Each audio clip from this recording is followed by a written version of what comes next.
It was approaching blue hour in the North Atlantic, that early twilight when the sky is livid and the sun is threatening to rise. Slowly, great black shadows began to emerge from the blue, the looming silhouettes of icebergs and smaller chunks of glacial ice known as growlers and bergy bits. It was around 4 a.m. on April 15th, 1912, aboard the ocean liner RMS Carpathia. Her captain, Arthur Rostron, scanned the dark horizon, looking for the red and green port and starboard lights of a ship, for flares, shadows, for any sign of a foundering vessel. Carpathia's wireless operator, Harold Cottam, had received distress signals from White Star Line's newest ship, the RMS Titanic, at these very coordinates shortly after midnight. But now there was no sign of her. They were too late. With great haste and urgency, the crew of the Carpathia had raced the nearly 60 nautical miles to Titanic's aid. Rostron ordered that all the ship's heating be shut off so that the steam could be redirected to her boilers, as Carpathia was driven harder and faster than she ever had been before or ever would be again. Lookouts were posted all over the ship as she sped into the same ice field that had doomed the Titanic.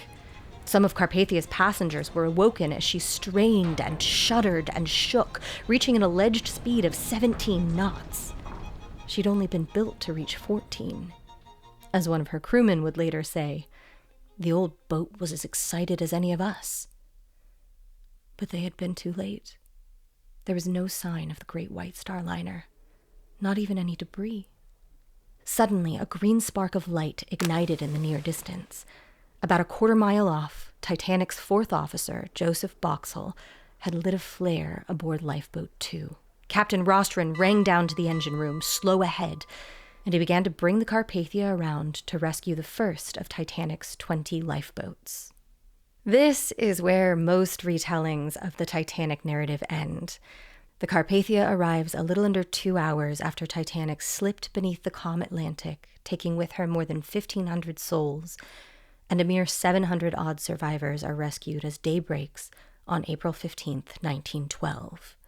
But this is where my new podcast, After Titanic, begins, because so many fascinating things happened in the aftermath of the Titanic disaster. There was the rest of the rescue journey aboard the Carpathia and an extensive recovery mission led by the CS Mackie Bennett. There were official inquiries by the American Senate and British Board of Trade leading to sweeping changes to maritime law, much of which is still in effect to this day.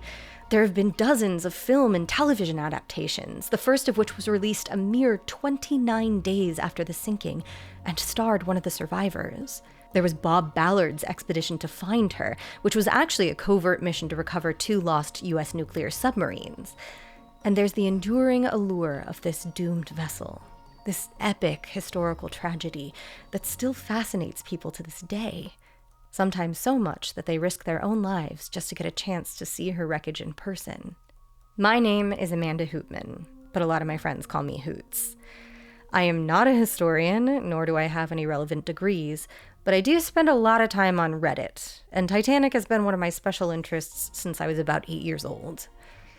So join me as I go on a deep dive into some of the lesser explored parts of the wider Titanic narrative, and hopefully discover just what it is about this particular tragedy that still speaks to us nearly 115 years later, on After Titanic, premiering spring 2026.